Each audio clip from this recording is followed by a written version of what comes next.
What's up, everybody? Hope everybody's doing well. Just getting ready to do a quick video for you guys. It's been one I've been wanting to do for a while. Just been a little hesitant on doing it simply because I don't want everybody on the internet knowing my business and my secrets and where I have stuff stashed or whatever in my house. So just kind of been a little hesitant on it. But since I am getting ready to move, I figured I ain't got nothing else to lose, and might as well give you guys a little bit of a couple ideas that maybe you can do yourself at your own home. So without further ado, I'm going to go ahead and show you what I'm talking about. All right, so here it is. We're going downstairs to the basement. You come around here, don't mind the mess. Girlfriend's little salon I built her, whatnot. That workbench that we were just at. All right.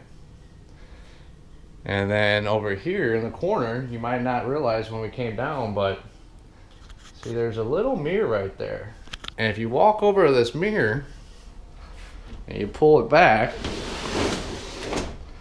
look at that, it slides out. So what I did here was I took it stud to stud and cut the drywall out, put up a new piece of drywall. Well, first, I actually cut the door frame to where it was going to be flush with the existing drywall, and then I put up the drywall, and then I cut a hole in the drywall that was just a little bit smaller than the mirror that I purchased, and then I took some 2x4s, I put them behind the drywall, and then I put these heavy duty drawer slides on there and leveled them up. Figured out exactly where they were going to sit. First you put them on the mirror, then you put the mirror up and you kind of mark them where they're going to sit, and then you just make sure that they're level. And then after that, you just keep the door intact and everything. You walk back to this little, it's a 10.5 by I think 6 foot wide, surrounded in concrete except for just a little bit of drywall. Got my shotgun over there. It's a panic room, basically. Panic room / storage. I don't want everybody knowing I got food and water and ammo and everything. And pretty much when I was making this, I was getting ready to buy a safe, and I just kind of started looking at the prices on safes, and I was like, man, I'm going to have to pay $1,500 to get a safe the size I want.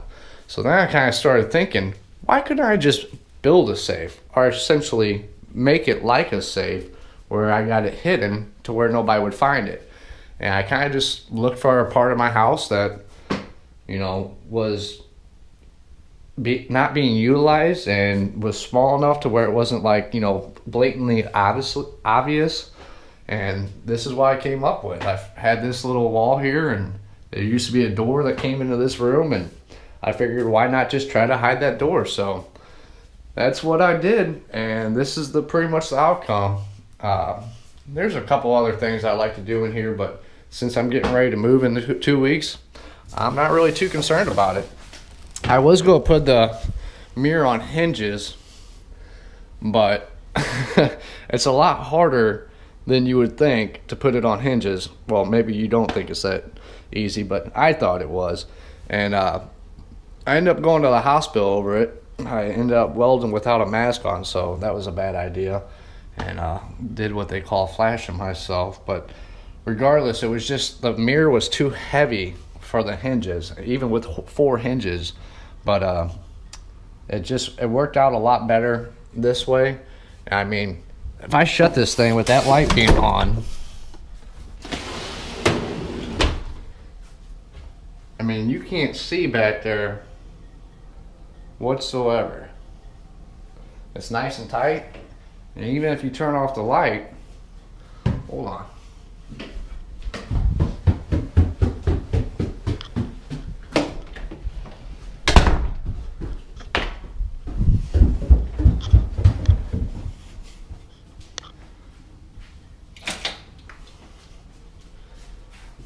Alright, so like I was saying, even if you turn off the light and you have a light on back there, you can't see no light coming out of there at all whatsoever from any direction. And that's kind of essential because you want to be able to have your light on if you have to hide back there or whatever, and still not have anybody be able to see that you're hiding back there. There's a light coming from the back of the mirror. So that's just something too you want to think about, but that's what I wanted to show you guys. It's one thing I just wanted to go ahead and add real quick too, just in case you were interested, was the overall cost pretty much. I think I got $10, $8 to $10 in the drywall. I used whatever paint I, painted the basement with, if you have any of that left over. The mirror, I think I got that at Bed Bath & Beyond for $100. And then I used some scrap 2x4s that were laying around the house. And then the drawer slides, I think those things were like maybe $6 to $8 a piece, maybe a little bit more, I can't remember exactly, but no more than anywhere between 25 bucks at the most. And all together, I mean, it probably cost me maybe 150 bucks. So just something to think about too, if you guys were interested in doing this, kind of budget you want to look at. But it really doesn't cost a whole lot, just some general skills, some specific skills, general skills, being able to use a hammer and screw gun and blah, blah, blah. And then specific skills such as like taping and mudding and painting. I mean, those are pretty all easy things to do. So you can do this on your own. You just got to think about it a little bit and what would work out best for you. So anyways, hope you guys all liked it and enjoyed. Please like and subscribe. Patriots R Us out.